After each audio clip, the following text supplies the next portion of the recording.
চলতে চলতে কত দূর পর্যন্ত চলে? ঈসা আলাইহিস সালাতু ওয়াস সালাম পর্যন্ত। ঈসা আলাইহিস সালাতু ওয়াস সালাম দুনিয়া থেকে ভ্রমণ করবার পর আরেকজন নবী দুনিয়াতে মক্কা মদিনার মধ্যে আগমন করেছেন। বলুন তো দেখি, সেই নবী কি শুধু মদিনার জন্য এসেছেন? আর আসছে ইউরোপ, আমেরিকা, ইন্ডিয়া, বঙ্গ এলাকা, কোন এলাকার জন্য নবী এসেছেন? গোটা পৃথিবীর জন্য যেই নবী এসেছে, সেই নবী আসবার পরে আবার পরিষ্কার ঘোষণা করলেন, আনা খাতামুন নবিয়্যিন লা নবিয়্যা বাদি, আমি শেষ নবী, আমার পরে আর কোন নবী হতে পারে, আমি শেষ নবী, আমার পরে আর কোন নবী আসবেন। কাজেই পরিষ্কার আজকে গাজীপুরের সমস্ত উলামায়ে কেরামদের মঞ্চ থেকে বলে যাই, আমার নবীর পরে আর কোন নবী আসবে না। মাঝখানে যদি কোন গাঁজাখোর কাদিয়ানীর বাহিনী যদি ওরা নিজেদেরকে নবী দাবি করে, নবী দাবি করতে পারে, কিন্তু আমাদের গাজীপুরের সাধারণ পাবলিকের জুতার বাড়ি খাওয়ানো যোগ্য নয়, জুতার বাড়ি খাওয়ানো যোগ্য নয়।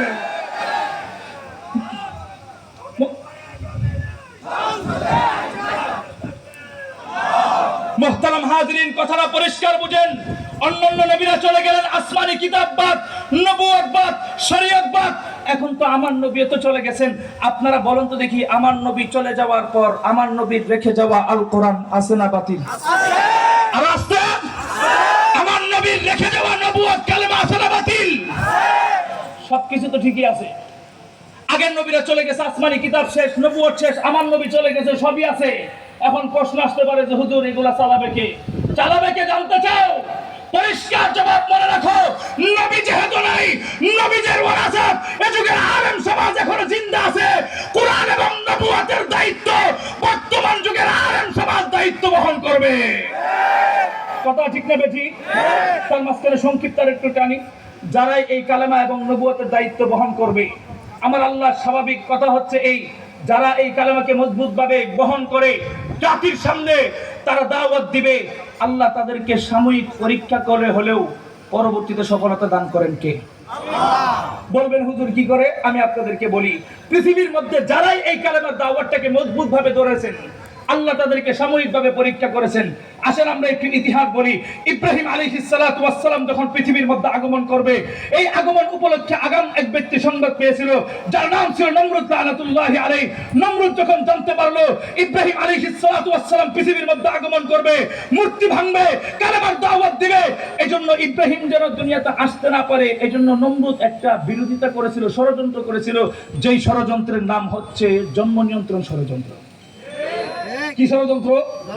তো ইব্রাহিম আলাইহিস সালাতু ওয়াস সালাম আমাদের কি হয়? অনেকে ভুলে গেছে, কারণ নিজের জন্মদাতা বাপরে বাপ না ডাকতে থাকতে অন্য জায়গায় বাপ ডাকতে মানুষ নিজের বাপ ভুলে যায়। বিগত দিনগুলোতে আমরা আরেকজনের বাপ ডাকতে ডাকতে জাতির পেতে অনেকে ভুলে গেছি। তো ইব্রাহিম আলাইহিস সালাতু ওয়াস সালাম যদি আমাদের বাবা হয়, ওনার বাবা আমাদের কি হয়? অনেকে বলতে পারতেছে না, দাদা না বলার একটা কারণ আছে, কারণ এখনকার যুগের পোলাপান, আমরা হচ্ছে আপডেট পোলাপান, বিয়ে করার পর থেকে বউ নিয়ে আলাদা বাসায় থাকে, দাদা দাদির সাথে তেমন একটা সম্পর্ক নাই, যেই কারণে বাপের বাপ যে দাদা হয় এটা অনেকে জানে না। তো ইব্রাহিম আলাইহিস সালাতু ওয়াস সালামের বাবা আমাদের হয় দাদা, এই দাদা যেন দাদির সাথে মিলন না করতে পারে, এই জন্য ষড়যন্ত্র করেছিল নমরুদ। বলুন তো দেখি, নমরুদ ষড়যন্ত্র করে ইব্রাহিমকে আটকাতে পারছে? আর আসছে? কিন্তু ইব্রাহিম আলাইহিস সালাতু ওয়াস সালাম কালেমার দাওয়াত দিয়েছেন। আজকে পৃথিবীর মধ্যে ইব্রাহিমও নাই, নমরুদও নাই। ইতিহাস খুঁজো, বর্তমান এই যুগে ইব্রাহিম আলাইহিস সালাতু ওয়াস সালামের নাম শুধুমাত্র মুসলমান না নয়, সকল ধর্মভিত্তিক মানুষগুলো ইব্রাহিমের নাম মুখ দিয়ে উচ্চারণ করতে গেলে শ্রদ্ধার সাথে উচ্চারণ করে। কিন্তু নমরুদের নাম তার বংশের মধ্যে খুঁজে পাওয়া যায়? আসো, ইব্রাহিমের কথা বাদ দিলাম, ইব্রাহিমের কথা বাদ দিলাম, এখন কথাটা বুঝেন। এরপর আসেন মুসা আলাইহিস সালাতু ওয়াস সালামের কথা। মুসা পয়গম্বর যখন পৃথিবীর মধ্যে আগমন করে, বিরোধিতাকারী হিসেবে একজন ব্যক্তি ছিল, যার নাম ছিল ফেরাউন লানাতুল্লাহি আলাইহি। ফেরাউন যখন জানতে পারলো মুসা পৃথিবীর মধ্যে আগমন করবে, মুসা যেন কালেমার দাওয়াত না দিতে পারে, এজন্য সে ষড়যন্ত্র করেছিল। হাজার হাজার গর্ভবতী মা বোনদের পেট কর্তন করে নবজাত শিশুগুলোকে হত্যা করে মুসার আটকানোর চেষ্টা করছে। বলুন তো দেখি, মুসারে কেউ আটকাতে পারছে? আর আছে, মুসা কালেমার দাওয়াত দিয়েছেন, কথা ঠিক। আজকে মুসাও নাই, ফেরাউনও। বর্তমান এই যুগে মুসা আলাইহিস সালাতু ওয়াস সালামের নাম শুধুমাত্র মুসলমান নয়, যে কোনো ধর্মের মানুষ মুসার নাম একবার মুখ দিয়ে উচ্চারণ করতে চাইলে বুক থরথর করে কাঁপে। কিন্তু ফেরাউনের নাম তাদের বংশের মধ্যে খুঁজে পাওয়া যায় না। এরপর আসেন আমাদের নবীর কথাটা বলি। আমার নবী যখন দুনিয়াতে আগমন করে ওনার বিরোধিতাকারী লোক ছিল কি ছিল না? উতবা সাইবা ছিল কি ছিল না?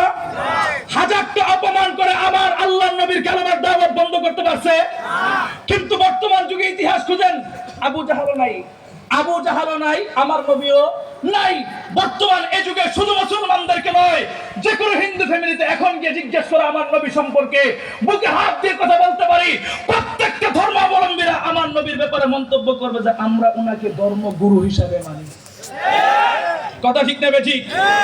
কিন্তু আবু জাহালের অস্তিত্ব থাকবে তো দূরের কথা, তার নামে একটা মক্কা শরীফে বিশাল বড় একটা কারখানা হয়েছে, সবাই তো জানেন।